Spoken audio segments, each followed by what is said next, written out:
Hello, everyone, and welcome to our Sustainable Activism webinar.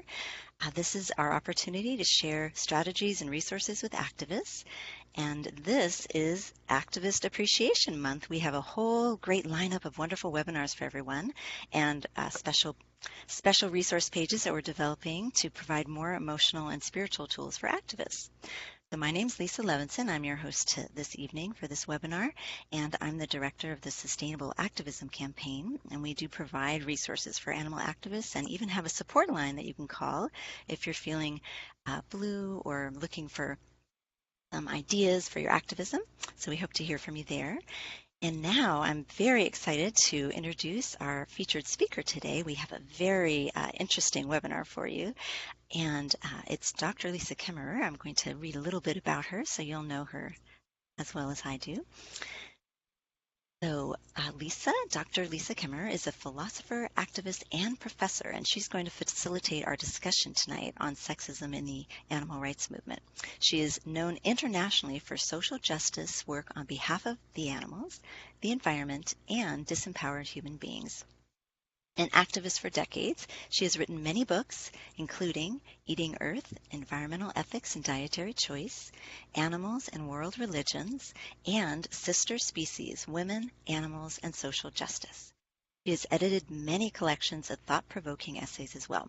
And you can read more about Lisa on her website, which is lisakemmerer.com. That's LISAKEMMERER.com. And for those on this webinar with us, I'll go ahead and put that in the chat box so you can connect with Lisa. And I'm so excited to have you on board, Lisa.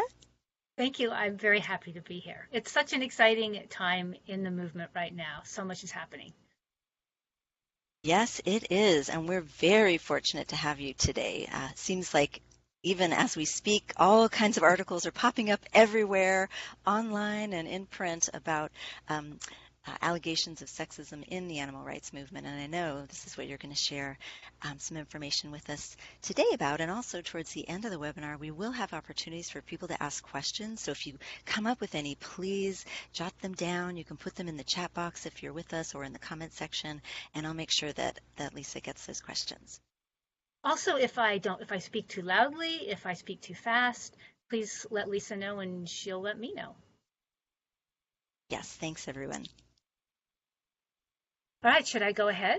Yes, please. So should I hit my screen here and pretend like I know what I'm doing? Yes. Wow, that's exciting. My mouse isn't working. Oh, here. Obviously, I don't know what I'm doing.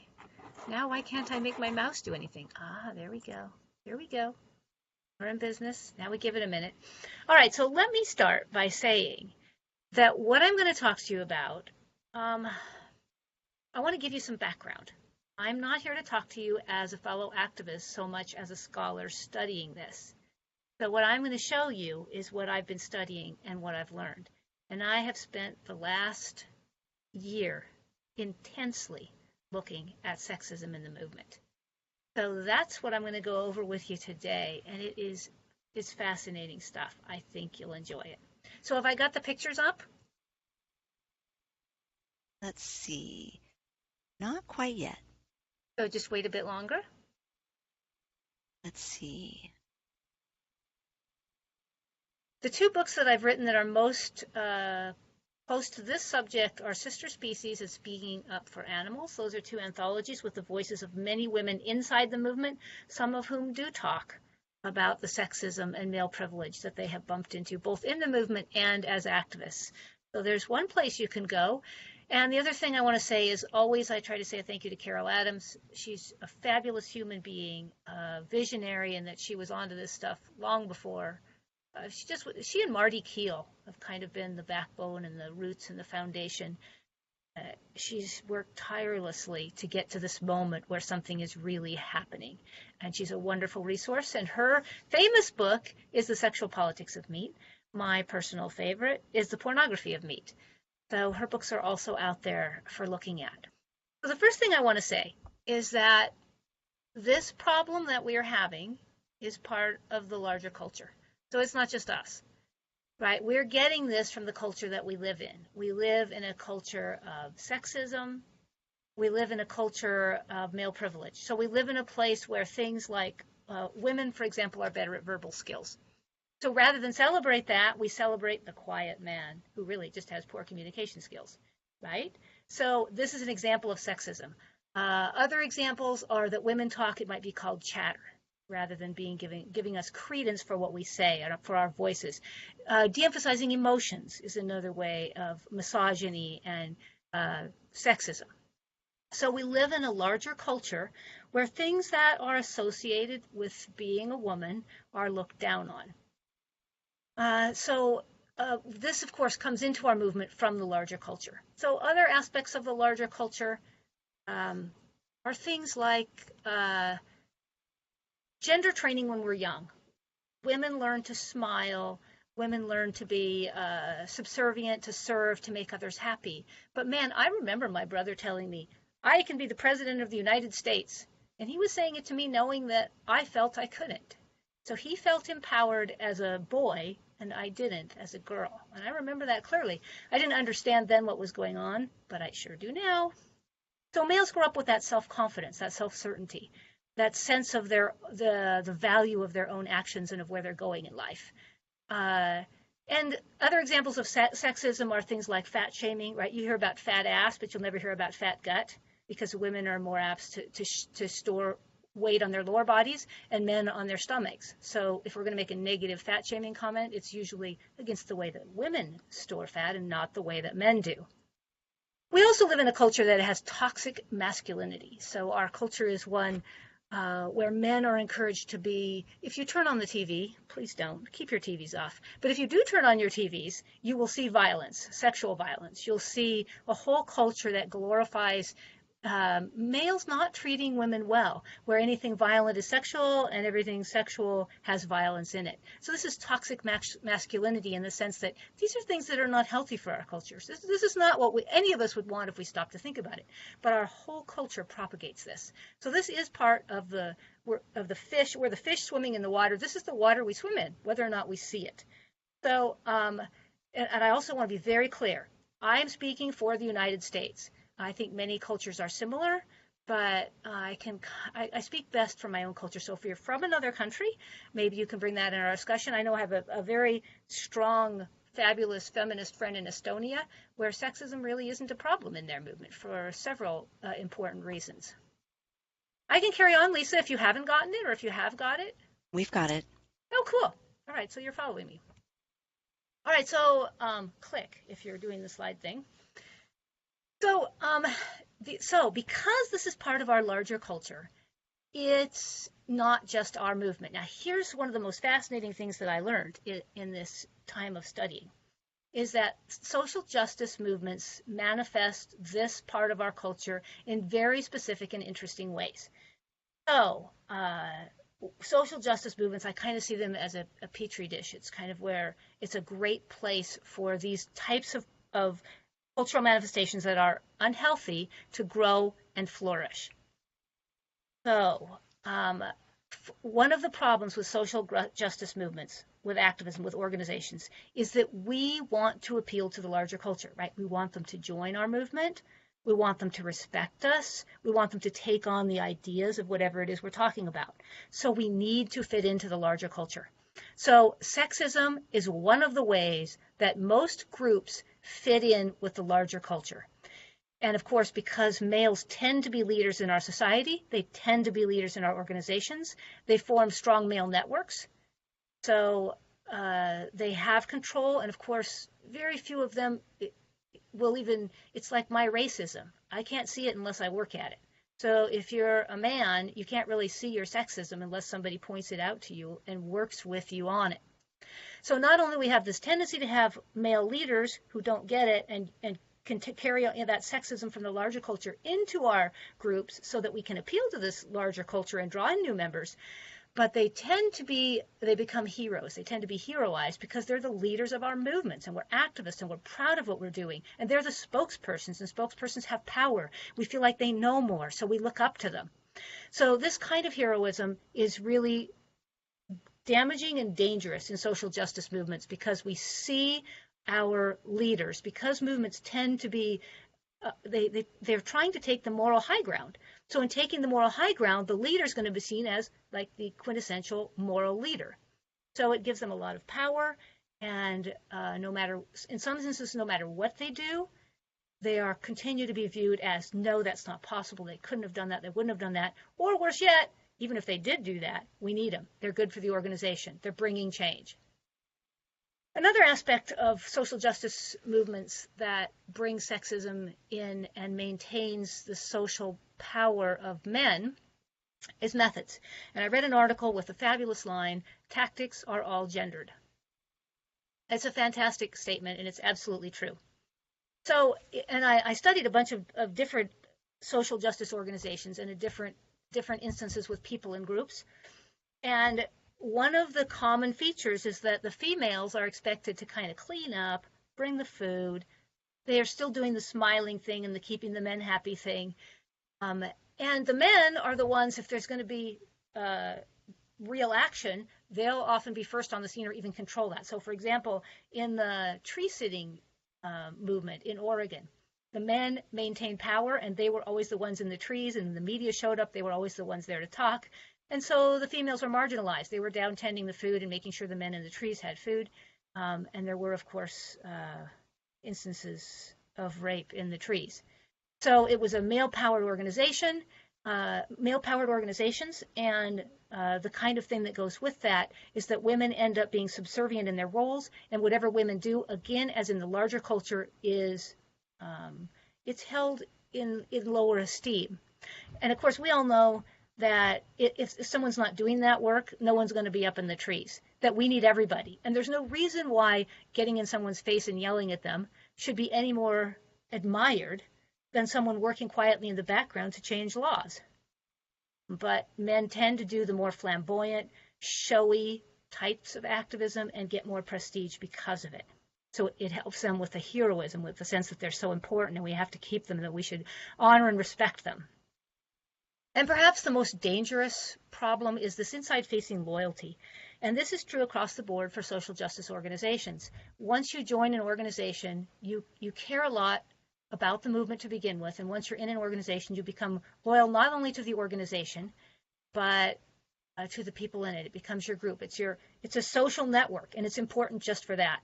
So people who are in a movement need to protect that part of their lives. They don't want to lose the group that they belong to. They don't want to lose their community, their local community.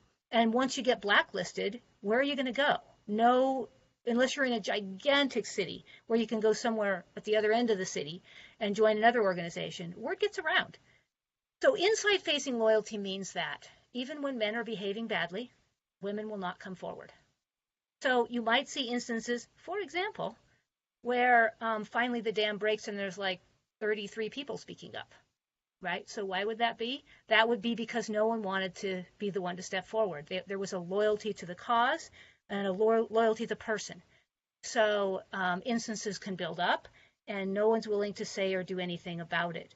So that's because of inside-facing loyalty and because of the power of heroism and the power of people at the top and the belief that they are important to the cause. All right, so this, of course, hurts our movement. Activism, people come into activism as a form of self-fulfillment. It's where we find our social networks, where we find meaning in our action, meaningful action. Oftentimes, the larger community doesn't feel like our home, but our activist community does. So when things, so this is part of the inside-facing loyalty, and this is why sexism harms the cause, because if people aren't getting their needs fulfilled, if they're feeling like their community has turned on them or is a place of ugliness, they're likely to leave the movement. So you've not only hurt them, but you've hurt the movement. And self-confidence is central to activism. And this is one of the phrases I read more than once, is that for an activist to do a good job, they have to believe in themselves. They have to not just believe in the cause, but in themselves. They need to be able to do whatever they're doing and do it with conviction and a sense that what they're doing matters and that they're competent. And obviously, if someone makes you feel dirty and disvalued and misused. And anyone who knows anything about sexual assault, it often leaves women crushed. It leaves them damaged. It leaves them with less self-confidence. It leaves them filled with shame and guilt and all sorts of feelings that simply are not going to make them strong activists. They're going to hurt their activism. Another problem with sexism is that funds end up being misdirected. They end up going to hush money to try to silence those who have spoken up. It goes into law cases. So hard-earned funds that activists work really hard to get donors to give, instead of going to do whatever their cause is, it ends up trying to protect one of these heroes who has done something that they should not have, and they're in legal trouble. So systemic oppressions and legal and total liberation. So again, sexism harms the cause because as intersectionality shows, as Black legal scholars have showed, as Eastern philosophy shows, things are connected. So you have a system of oppression, and when you have a system of oppression, you can't just pluck out one piece of it and think that you have solved the problem. If you are going to stop oppression, you have to get at it at the roots. So the same oppression that causes men to exploit and use women is the same oppression that causes humans to exploit and use animals or trees or people of color. So the idea being here that sexism harms the cause because as long as we're practicing oppression, we are never going to be able to get rid of it. All right, so our movement is, in fact, worse, I am sorry to say. And there are some key reasons for this. So the first reason I want to bring up is that this movement, unlike, say, the environmental movement, is largely female, 75 or more, 75 or 80%. And yet males are in the key positions of power. So already you have a harem. You have a man in power who's viewed as a hero, who's seen as indispensable to the movement, and a whole bunch of women working underneath that can be viewed, that can be manipulated, that can be used.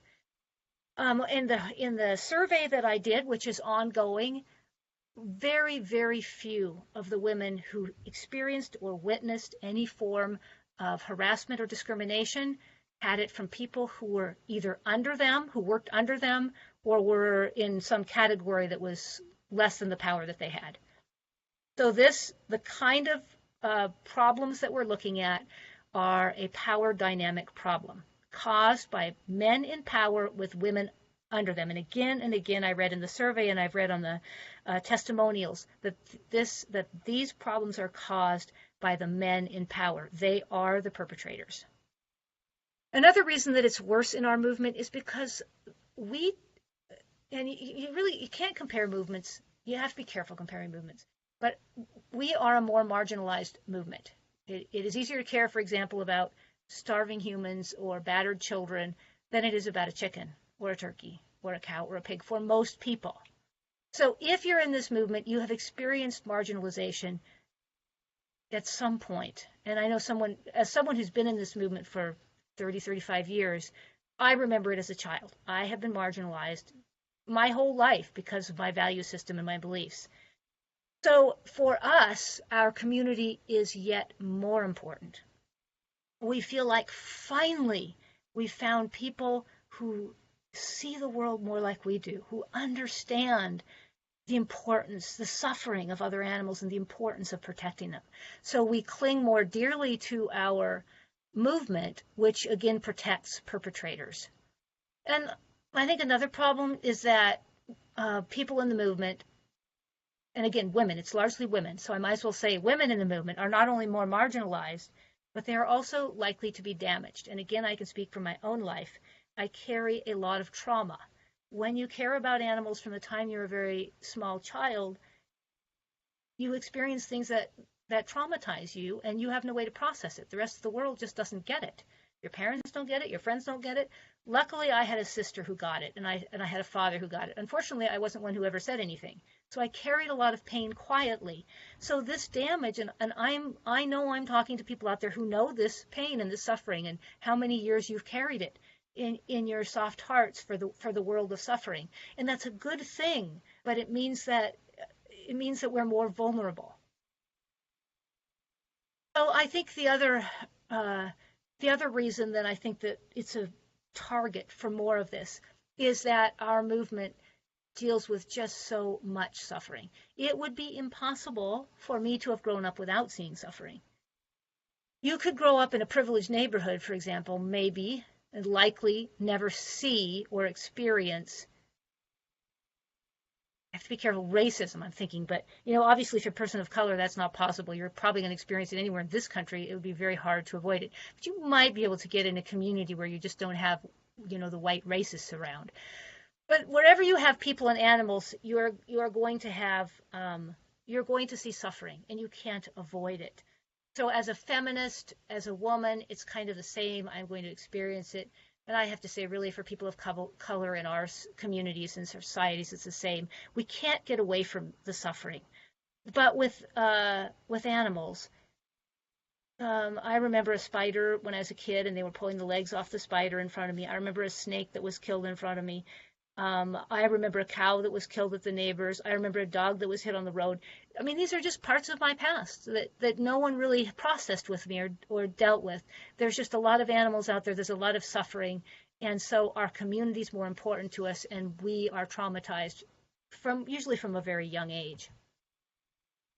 So what can we do? Obviously, if this is a problem from our larger culture, and it's common in social justice activism, and especially problematic in our movements, then in our organizations, we need to figure out what we're going to do about it. So we need visible policies. We need them written. We need them posted. And a great example is Tofurky. Rachel Perman has put up a wonderful Tofurky policy for giving money, and I'm sure also would apply to any employees just in general across the board, that they're making it clear what they want to see to avoid sexism, harassment, discrimination in organizations that they fund. A very clear policy, a broad policy, and it's newly made. It's because of the problems going on. So look for the Tofurky policy. Maybe, I don't know, Lisa, do you post these things at some point? Can we post that somewhere for people? The Tofurky policy? Mm-hmm. If Yes, I can get that to you? Yes. Okay, so these things, maybe some of these we could put up for you to see. Another example is we need recurrent trainings. Twice a year, say. We need to have videos, online videos that all employees see, every last employee, so that we all know what harassment looks like. We all know what sexual assault entails, so that we all know what to do if we see it. We all know who to go to, and we know that if our organizations fail, we know where to go next. So with that, I bring up the idea of canhead.org. It is a new and really strong website online. It's a place where you can go to get resources. It's also a place where you can go to look at testimonials. So canhead.org has a host of testimonials from women. It's all for social justice. So you have to be a social justice activist because they kind of slip through the cracks. It's not part of big corporations. It's not part of schools. So it's a place for social justice activists who have experienced harassment or discrimination. So if you go there, you can look at testimonials. The good folks have posted my survey there. So you can go there and take that survey. And that data that I'm collecting is going to be very important to really understanding this problem in our movement. So please go there if you haven't and fill out the survey. One that I encourage strongly, hire women. Know why in a movement that is 75 to 80% female are so many male leaders hired. Now you can say, oh, they're more qualified. Yes, that's male privilege. They've grown up with a sense of strength, a sense of their own abilities, so that they come across as fantastic, and so they're more likely to get hired. Statistics show who are the best leaders? Women. Many studies have shown that. So they're more humble, and so oftentimes they may not come across as quite as strong leaders. But women are, if you check the boxes, if you see what you want in a leader, they'll be more introspective. They're more willing to to look at their own behavior. They're more open to others. They're better listeners. These are all qualities that when you hear them, you're like, oh yeah, that does tend to be more in the community of women, and these make better leaders. It doesn't mean that men shouldn't or can't be in the group. Obviously, as volunteers, that's fantastic. If we're going to hire them, they should be no more than 20% of people hired. And I don't, again, in a movement that's 75 to 80% female that is having an outrageous problem with sexual harassment, with discrimination, at least for now, none of them should be in leadership positions until we can clean up the problems that we've got going on. The problem, of course, is it has to do with male privilege and empowerment. They're starting the organizations, so they end up as CEOs from the get-go. So that's a trickier thing to solve. I also suggest relationships outside the movement. Relationships inside the movement, they are inherently dangerous. Right? One of the obvious ways to look at this is that, again, this is your community, and if there's a problem, it is probably going to be the woman that gets hurt, and here's why. It's 80% female. There's only 20% males. So the women, if they're looking, they're competing with each other for very few males. This empowers the males, and it creates problems with women not working with one another and with men treating women badly within organizations. All right, so women-only gatherings. This is really, really important. We need to get organized. So when you're having, so these need to be set up just as part of any organization. A place, meetings where women go and men don't show up. Men do not show up. And these are places where women share their ideas, they talk to each other, and if there's any problems going on in the organization, they will come out at those meetings, and they will be able to organize and figure out how to deal with them. So it's classically known, I remember this, it must have been 30 years ago, that I was in this organization, and we women decided we were going to get together. And so we got together, and we were sitting talking, and in the door came one of the men.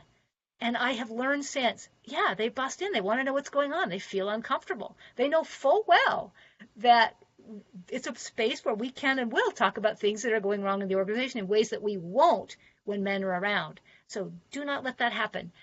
Women, create your own spaces and guard and protect them and make clear that this is your space and you will be meeting and you will be talking about your organization. I also encourage you, if there are known individuals who are a problem, report it, work with it. And again, you're certainly welcome to tell me. I'm working with several circles of people who are trying to help solve this problem. So this information is important if we don't have it. And ultimately, we need people to come to speak out, to come together, to make noise, to let these problems be known. And I understand all the reasons women don't, but it has to be done. Now, if you go to the next slide, here is the most recent post that I've seen come up here. And if you look at this one, it says exactly all the things that we're talking about. And one thing I've noticed in these testimonials, they absolutely speak to the problems as I've studied it. And this one shows someone who has been mistreated, who has been hurt, who is afraid to speak out. Her community matters to her. She doesn't want to be shamed. She doesn't want to be rejected.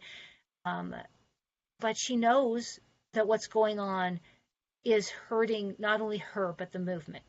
So a classic example. Lisa, do you want to read that out loud? For you have some people who are on the telephone. Will you please read it for us? Okay, sure thing.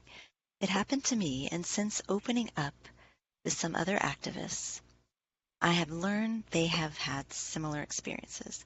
I'm not sure what happened exactly, but my fear is that they are too afraid to speak up or even share their story to anyone. I have not spoken up about it because I fear others' opinions. I still want to be an activist in a relatively small community, and I especially fear not being believed or taken seriously. I do not want to hurt the movement either, although rationally I know I am the one doing the hurting. Thank you. All right, with that, I've covered everything I want to cover, and I'm happy to open it up for others. Thank you. You're welcome. So I'll turn off the PowerPoint. And great. So thanks to everyone for listening and joining in. And if you're new, if you're just joining us on Facebook Live, right now we're in the midst of a very exciting webinar with Dr. Lisa Kemmerer on sexism in the animal rights movement. So this is our opportunity to do what we call a Q&A, question and answer time. And if you have any questions, you can type them in the chat box if you're in the webinar with us. And if you're on Facebook Live, you can type them into the comments, and then we'll see what sort of questions we have. So there was a question. This is more of a simple question for you, Lisa. And the person, Millie, is asking, where is the survey again? She's just wants to know. On that slide, so you'll be able to access it, it is the actual link. And you have to go down a little bit on that link. So you go to canhead.org, you go under testimonials, and there's 2 tabs, and then you go down a little bit. I think it's the first tab, and you just go down a little bit and you'll find it. It'll say survey, it'll be a link, and you click on it. Thank you for asking. And then another question is, what to do when there is no sexual harassment and it's a misogynist treatment from men in power? Can you rephrase the question, please, whoever's asked that? Sure, this is from Lisbeth. I think the question is, if there's no sexual harassment per se, but the idea of a misogynistic treatment from a man in power, I get it. What to do in that case? So it's general misogyny. It's just you feel disrespected. You know you're not being heard. You're being disvalued. Yes, this is so common. And what do you do, right? So my first thing is get together as women, because believe me, it's not just one of you, it's all of you. Talk about what you want to do about that. So then, so find out who is hiring, find out who has hired these people who are treating you this way. And, oh, sorry, that's my computer. If I could probably turn down, no, because then I won't be able to hear you. All right, so anyway, you can deal with this by gathering together, put your voices together, and work with the forces that are there to help you with that problem. So take it to HR if it's that kind of a group. Take it to the person individually and sit down with him. Now, the problem with this, it would be like racism with me when I was, 15. I wouldn't have understood it if someone said to me, this is hurtful to me and this is why. You have white privilege and I know you can't see it, but you need to quit doing this. So you have to recognize that if you're a man, you're not going to see what you're doing. You're not going to know how it feels. So use the wonderful female communication skills to try to give examples. Try to maybe provide something the person can read or see. Have them watch this webinar. Let him relate to the fact that if he's truly here to serve and help, then by damaging the largest population of the people, and if you're telling him he's doing that and several of you go forward, what's he going to say? You're all wrong? I doubt it. He's going to have to hear you. And then again, if you can put him in touch with this webinar and let him learn a little bit more. So educating is important. Yeah, but that is so common and an important thing to bring up, that oftentimes it's just that. You feel demeaned. You're not being heard. You're being sidelined. I felt that too in groups. It's fairly common. You say something, a man says it, and everybody says, oh, yeah. And you're like, no, you just say that, and you weren't heard, and you know it. And how do you deal with that? Well, you say, wait, I just said that. How come you didn't hear it? Be vocal, be confident, be sure of yourself, and speak up. Thank you, Lisa, for addressing that question. Here's question. Another one.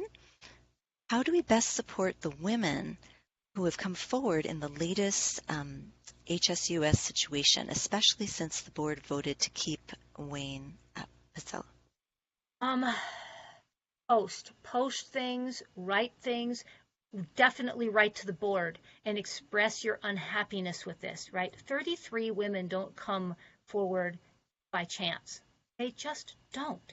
And remember that because of inside-facing loyalty, it would be extraordinary for a group of people to simultaneously sabotage the group they belong to, that they've devoted to, where they found their community. There is something pushing these women to do this. So because of that inside-facing loyalty, when women do come forward, you can be pretty sure They're not fabricating, especially, I mean, if there's one, you should still stand by them. You should still hear them out. But when there's 10, 20, 30, so then what you can do is be all over that board. Um, be clear in your social media. Put pressure to do what is right. And again, guide them to educate themselves that if they really want to help the animals, they are not going to do it when they're damaging the women who are the backbone and the soul of this movement. Great. Thank you for addressing that. I think it's something many people may not realize they can do is write to the board. We are empowered as especially supporters, people who donate to those organizations. You have a voice. And then there's a comment actually, and one of them, this is from Lauren. The first thing we as women can do is to listen to each other, not minimize each other's experiences, and believe each other. Bear witness to someone else's reality, or really reality, instead of defining it for them. And then stand with them in demanding change. Yes. Yes. And this is part of organizing. If women are together and hear each other, they are much more apt to support each other. But it's as I say, if one woman comes forward, you can bet if she's had the courage to do that in a place where she's come for a community dedicated to help the animals, it would be extraordinary for that not to be the truth. Always stand by women. Yes, thank you for that comment. So if anyone else has any questions, please go ahead and type them in the chat box here. And if you're on, it looks like we have another comment coming. Let me just say one more thing. Yes, please. And that's please. It's not just women.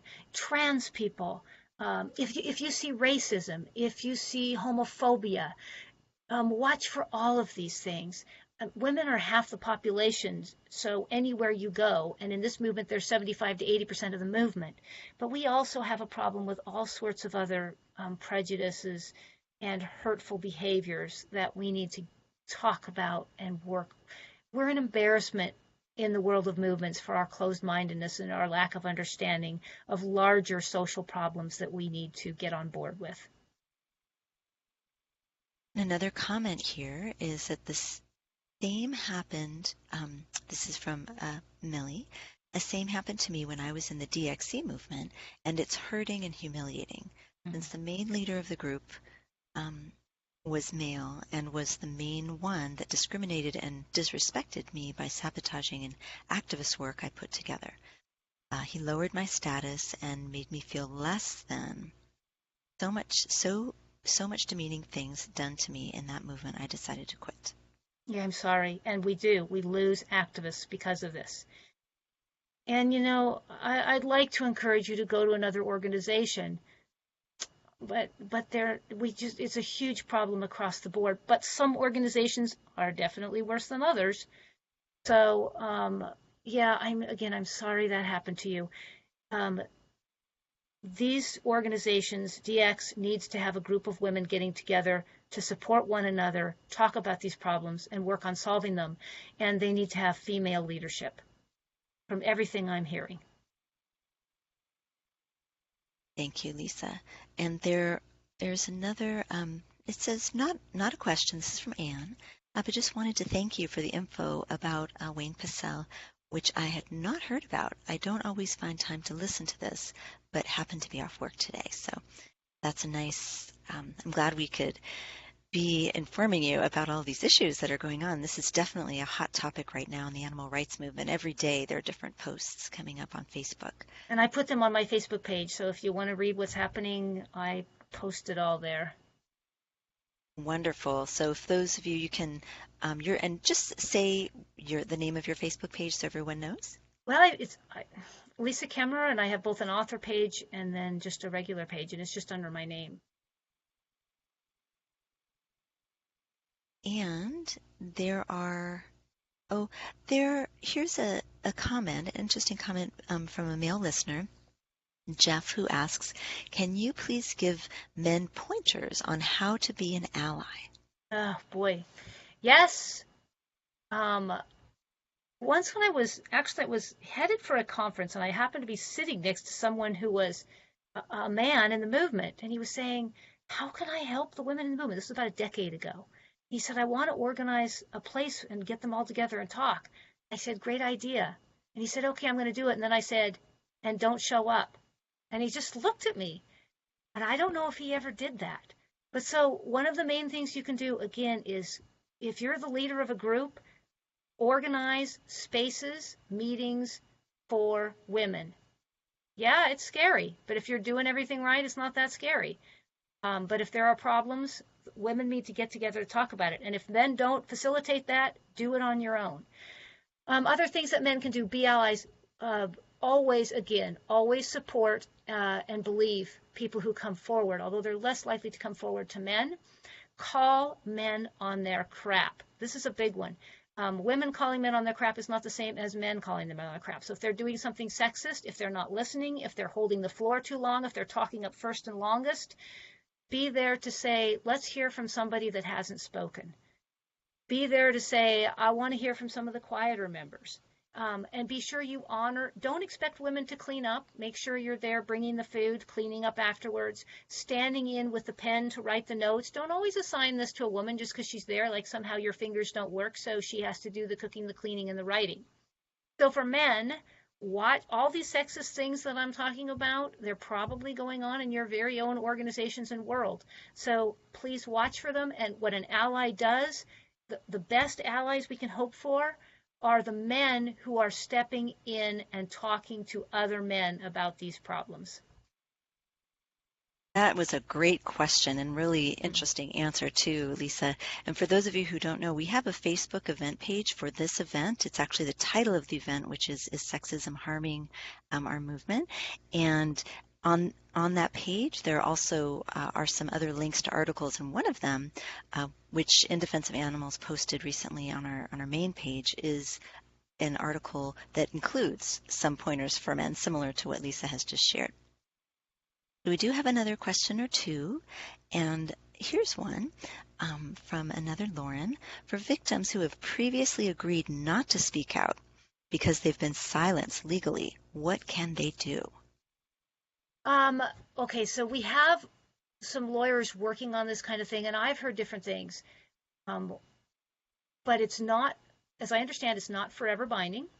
And also men can do things that screw it up. So if you're in that position and you'd like to speak, send me a note. Send me a note. My email, lkemmerer@msubillings.edu. I'm sure that Lisa can post it for us or in some way make that available. Please contact me, and we'll get the power of many minds on this and see what can be done.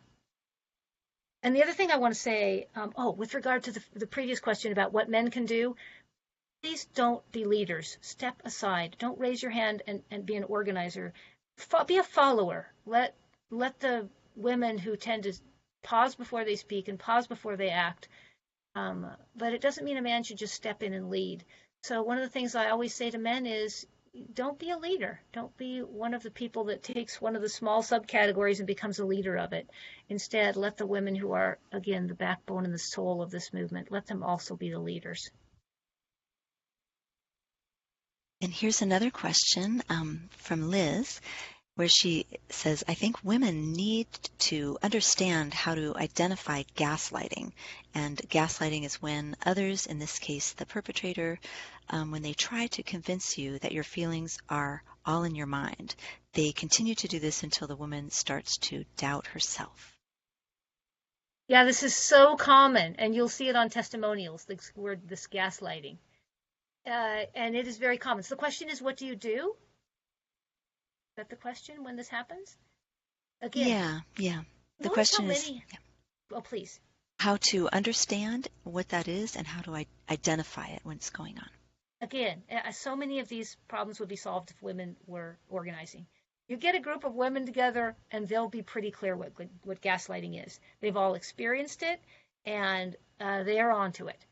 So if you gather together as a group and when you're talking, if problems in the group come up, you're going to have that strength of a bunch of saying, are you kidding me? That's really going on. That's so wrong. You'll have that support.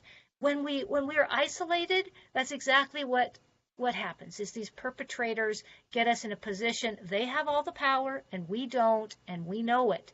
And because of that, so initially we're disempowered because our whole culture empowers males and not females. So they are more empowered from the get-go. And they use that position then to further demean us and cause us to doubt ourselves. But if we have a backbone of women behind us, supporting us and encouraging us, we can get on top of that. I hope I answered that question. Thank you, Lisa.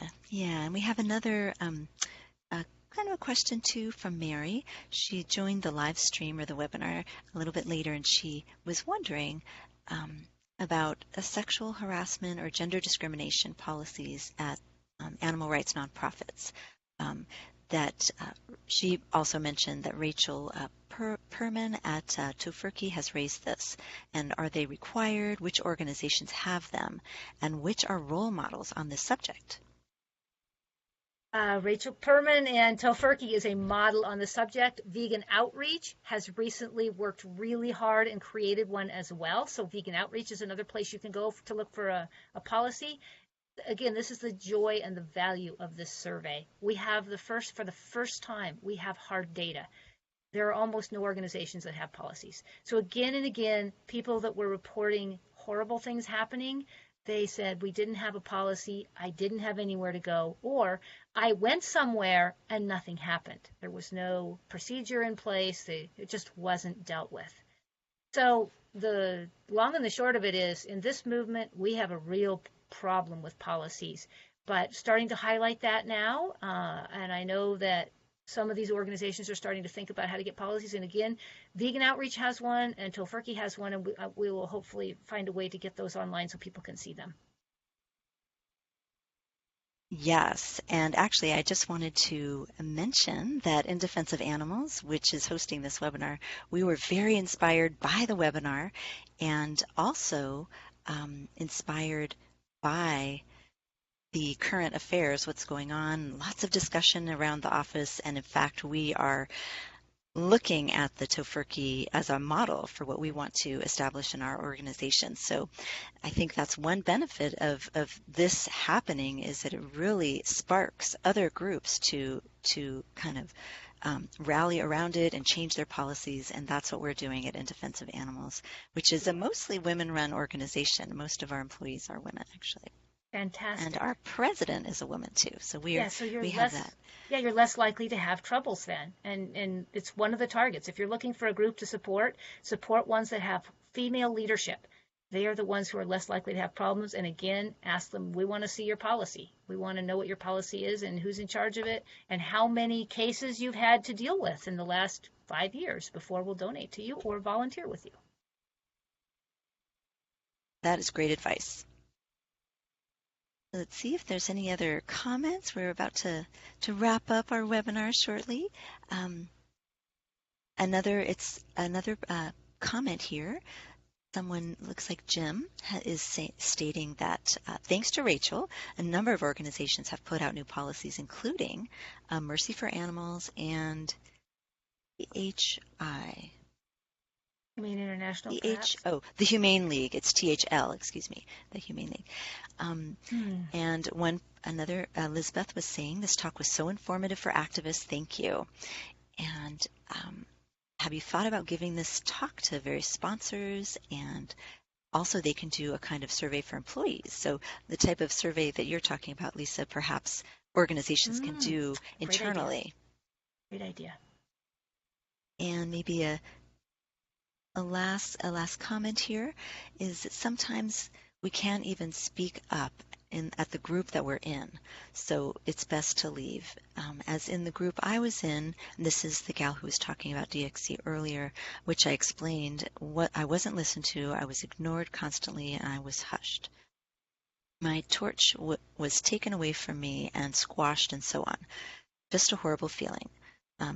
So she's saying that this type of group is doesn't build confidence, not a good one to be in. Get some support. Make sure you get some support so that you can do the healing that you need to do, so that you can regain your confidence and your activism gives us meaning. It gives us community. Don't let them steal that from you. go back and find a way to do that healing. Get a counselor, get a group of women together, whatever it takes, but please do the healing and make that happen. Yes, and I will also encourage anyone who's struggling to please reach out to our Animal Activist Support Line. That's through In Defense of Animals, but we have professional counselors that answer the phone. Most of them are women, so I would really encourage you to call. And the number is 800-705-0425. And starting Monday, we'll even have a live chat on our website there, which would be idausa.org/activist support. So we're really here to support you, and that's one of the reasons why we wanted to have this webinar as part of our Activist Appreciation Month, to really support like what's going on in the movement now, and this is on the headlines. This is what's happening. If you're hurting out there, give a call, reach out, send me an email, give a call into Lisa or her organization there. Get the help that you need and the support and the strength. So women are the power of this movement, so come back strong, please. And thank you, Lisa, for doing this amazing work. I'm so inspired by your survey that you've been putting together, and also for raising this. Lisa is very empowered us. She initiated this webinar and wanted to have a discussion about this because it was time. So I wanted to thank you, Lisa, for doing that. My pleasure. Thank you. Hey. And especially to everyone who's joined us. We've had such a great showing. Many people have watched us. Please share this. I will be sending a replay link to everyone. You'll have it tomorrow. If you're part of the webinar, if you're on Facebook Live, you can share the live video in other Facebook groups and spread the word. Let people know that there are resources available and that there is help out there and camaraderie and solidarity among women activists. So thanks to everyone. We hope you have a wonderful evening. Take care. Thank you. Bye-bye.